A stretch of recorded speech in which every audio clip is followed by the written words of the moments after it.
ನೀವು ಯಾವತ್ತಾದರೂ ಸ್ನ್ಯಾಕ್ಸ್ಗೆ veg packet ಮಾಡಿದ್ದೀರಾ? ಮಾಡಿಲ್ಲ ಅಂದರೆ ಈ ರೆಸಿಪಿ ಫಾಲೋ ಮಾಡಿ. ವೆಜ್ ಪಾಕೆಟ್ ಮಾಡೋದಕ್ಕೆ ಮೊದಲು ಕ್ಯಾರೆಟ್, ಬೀನ್ಸ್, ಪೊಟ್ಯಾಟೊ, ಟೊಮೆಟೊ ಎಲ್ಲ ಚಿಕ್ಕದಾಗಿ ಕಟ್ ಮಾಡಿಟ್ಕೊಳ್ಳಿ. ಒಂದು ಪ್ಯಾನ್ಗೆ ಆಯಿಲ್ ಹಾಕಿ ಅದಕ್ಕೆ ಈರುಳ್ಳಿ ಹಾಕಿ ಫ್ರೈ ಮಾಡಿ, ಶುಂಠಿ ಬೆಳ್ಳುಳ್ಳಿ ಪೇಸ್ಟ್ ಆ್ಯಡ್ ಮಾಡಿಕೊಂಡು ಹಸಿ ವಾಸನೆ ಹೋಗೋವರೆಗೂ ಫ್ರೈ ಮಾಡ್ಕೊಳ್ಳಿ. ಆಮೇಲೆ ಇದಕ್ಕೆ ಕ್ಯಾರೆಟ್, ಬೀನ್ಸ್, ಪೊಟ್ಯಾಟೊ, ಟೊಮೆಟೊ, ಅರಿಶಿನದ ಪುಡಿ, ಉಪ್ಪು ಹಾಕಿ ಮಿಕ್ಸ್ ಮಾಡಿಕೊಂಡು 5 ನಿಮಿಷ ಬೇಯಿಸ್ಕೊಳ್ಳಿ. ಆಮೇಲೆ ಇದಕ್ಕೆ ಕೊತ್ತಂಬರಿ ಸೊಪ್ಪು, chilli powder, oregano, chilli flakes, pepper powder ಹಾಕಿ ಮಿಕ್ಸ್ ಮಾಡಿ 5 ನಿಮಿಷ ಫ್ರೈ ಮಾಡಿ. ಲಾಸ್ಟಲ್ಲಿ ಕೊತ್ತಂಬರಿ ಸೊಪ್ಪು ಹಾಕಿ ಫ್ರೈ ಮಾಡಿದ್ರೆ ಸ್ಟಫಿಂಗ್ ರೆಡಿ ಆಗುತ್ತೆ. ನೆಕ್ಸ್ಟ್ ಒಂದು ಬೌಲ್ಗೆ ಮೈದಾ ಹಿಟ್ಟು, ನೀರು ಹಾಕಿ ಗಟ್ಟಿಯಾಗಿ ಕಲಿಸ್ಕೊಳ್ಳಿ. ಆಮೇಲೆ ಅದನ್ನು ಚಿಕ್ಕ ಚಿಕ್ಕ ಉಂಡೆ ಮಾಡಿ ಅದನ್ನು ಚಪಾತಿ ಥರ ಲಟ್ಟಿಸ್ಕೊಳ್ಳಿ. ಅದನ್ನು ಈ ಥರ 4 ಪೀಸ್ ಕಟ್ ಮಾಡ್ಕೊಳ್ಳಿ.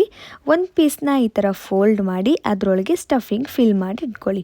ಮತ್ತು ಇದು ಲಾಸ್ಟಲ್ಲಿ ಸೈಡನ್ನ ನೀವು ಕ್ಲೋಸ್ ಮಾಡಬೇಕು. ಅದಾದಮೇಲೆ ಎಲ್ಲ ಪಾಕೆಟ್ಸ್ನೂ ಎಣ್ಣೆಯಲ್ಲಿ ಡೀಪ್ ಫ್ರೈ ಮಾಡಿಕೊಂಡ್ರೆ ವೆಜ್ ಪಾಕೆಟ್ಸ್ ರೆಡಿ.